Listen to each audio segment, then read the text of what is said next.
pointé ou j'ai pas tout compris, mais moi le plan de travail c'est surtout pour eux, pour qu'ils se repèrent sur ce qu'ils ont fait ou ce qu'ils n'ont pas fait, parce que moi j'ai ma petite fiche de toute façon de suivi et je sais où eux ils en sont, quoi. Ça ressemble beaucoup à ce qui peut être mis en place en maternelle, c'est un bon fonctionnement. Merci pour cette visite. C'est exactement ça en fait. Moi au départ l'idée que j'avais c'était de me lancer dans un retour vers des ateliers de maternelle.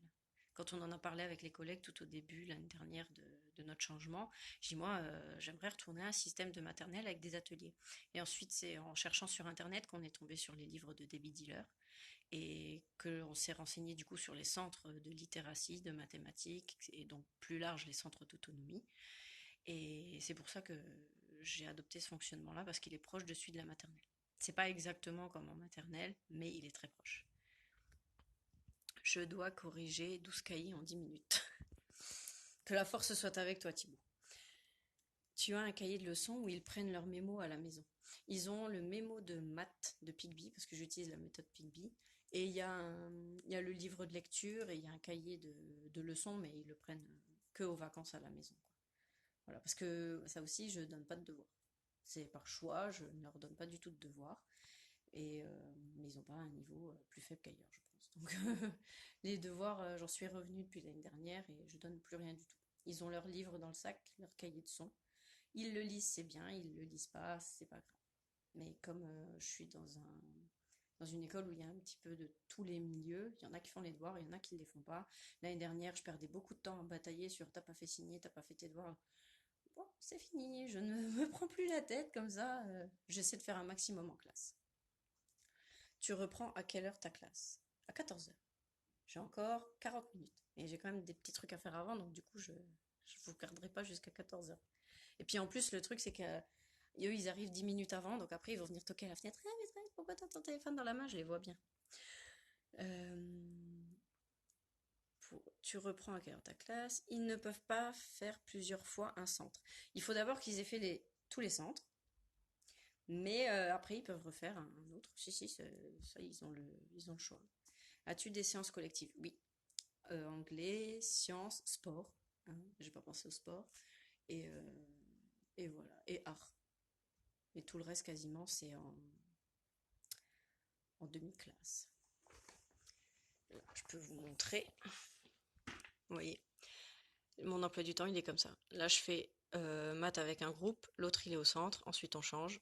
Donc, du coup, maths, c'est en demi-classe. La lecture, la compréhension, phonologie, c'est en demi-classe. La grammaire, la production d'écrit, la littérature. Et tout ce qui est pas avec des carrés blancs comme ça, c'est que c'est classe entière. Voilà, après je sais pas s'il y a d'autres questions. Je regarde un peu ma classe au cas où il y a des choses auxquelles je penserai. Là, comme ça, il n'y a plus rien qui me vient. Ah bah, si je peux vous montrer.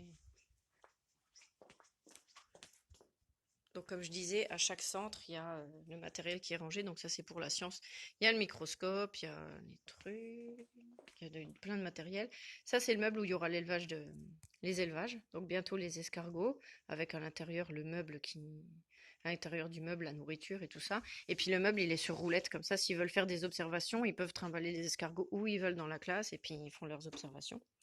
Ça, c'est le meuble où le meuble où je range du matériel qui va dans les deux centres-là, parce que ben, j'ai pas assez de place ailleurs. Alors, merci pour les nombreux partages et l'inspiration. La découverte d'un son du code se fait en individuel. Ça se fait en demi-classe. Enfin, moitié en groupe et moitié en demi-classe. En général, le lundi, jeudi, parce que je fais un son sur 2 jours. Maintenant, on se réunit, on reçoit la lettre de Milo, c'est dans notre méthode de lecture, des éditions Bordas. Et je leur lis la lettre de Milo et on fait les questions de compréhension ensemble et on recherche le son de la semaine ensemble. Et ensuite, je passe en demi-classe. Et tout le reste des activités, je les fais en demi-classe, que ce soit la lecture ou les exercices du fichier. Et les exercices du fichier, il y en a beaucoup. Et c'est pas obligatoire qu'ils le fassent tous.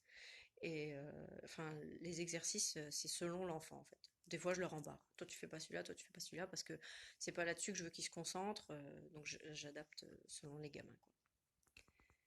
Euh, merci pour cette vidéo. Aurais-tu des sites de livres ou autres pour se lancer ou des exemples?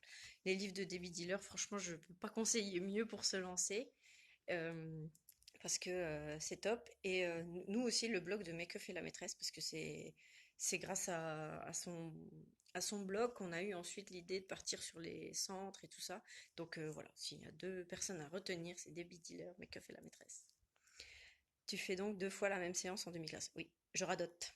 Comme je leur dis aux élèves, allez maintenant, je vais radoter. Donc je redis la même chose, mais j'ai 12 autres élèves devant moi et donc j'ai pas les 12 mêmes difficultés, donc la séance elle sera quand même pas pareille. Je vais repartir avec la même trame, mais la séance ne se passera, la demi-heure ne se passera pas pareil que la première.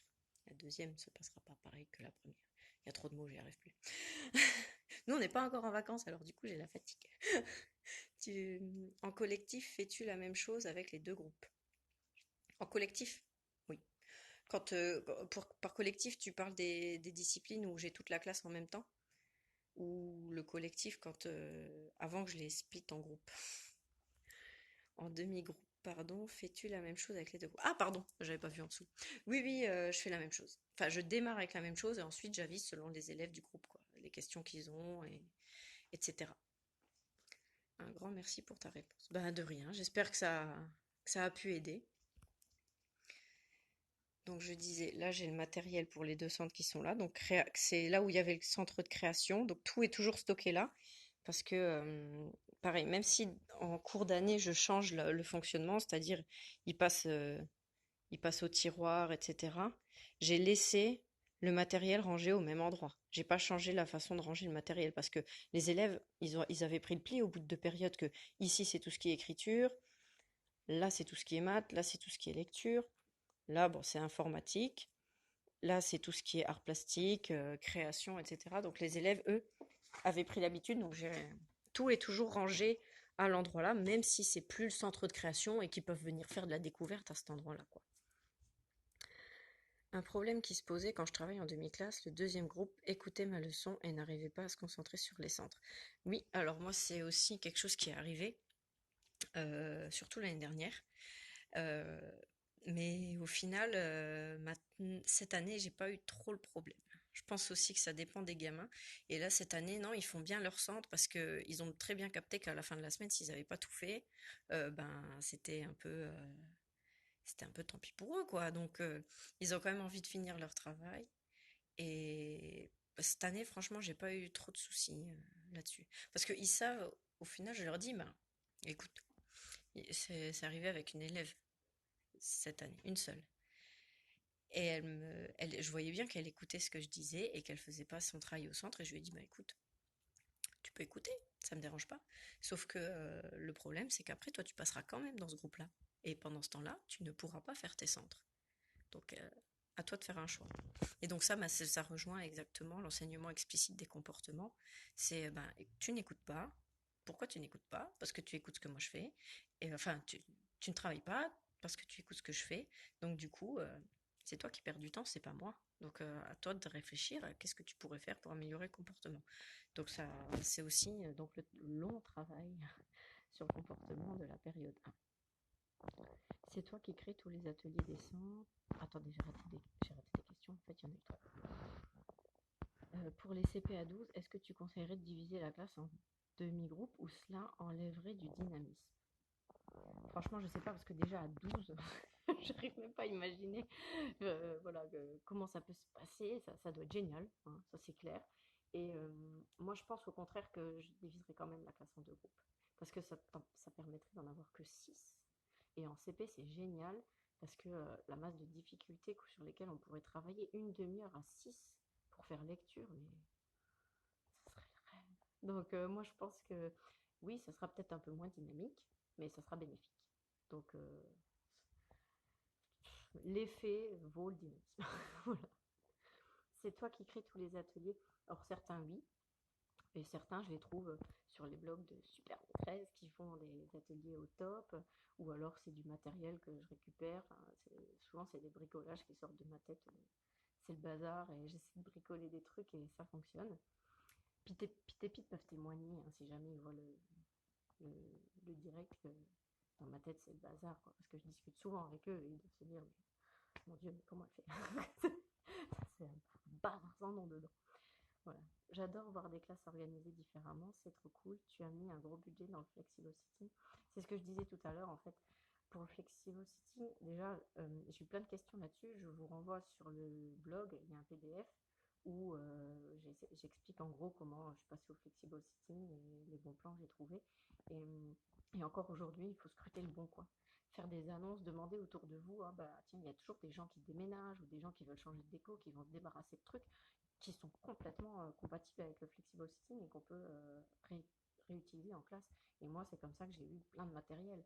Des gens qui déménageaient, qui voulaient plus leur table basse, bah vas-y, donne-la moi, au lieu de la balancer ou de la donner à je sais pas qui, moi je la prends.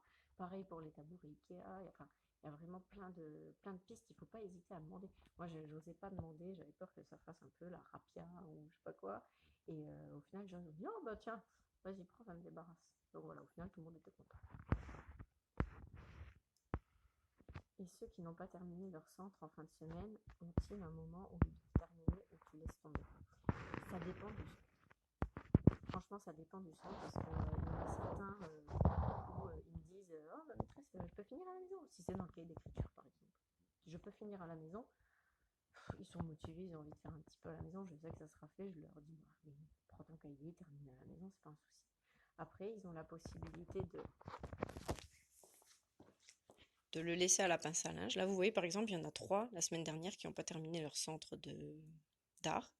Mais ils m'ont dit non, on laisse à la pince à linge, promis, on finira la semaine prochaine et on fera le reste. Donc, du coup, ils vont le terminer là cette semaine. Ils ont ça à finir avant de faire le reste. Donc, après, ça dépend. Franchement, j'essaie d'adapter au maximum à l'élève et à ce que j'ai vraiment besoin de voir qu'ils ont compris.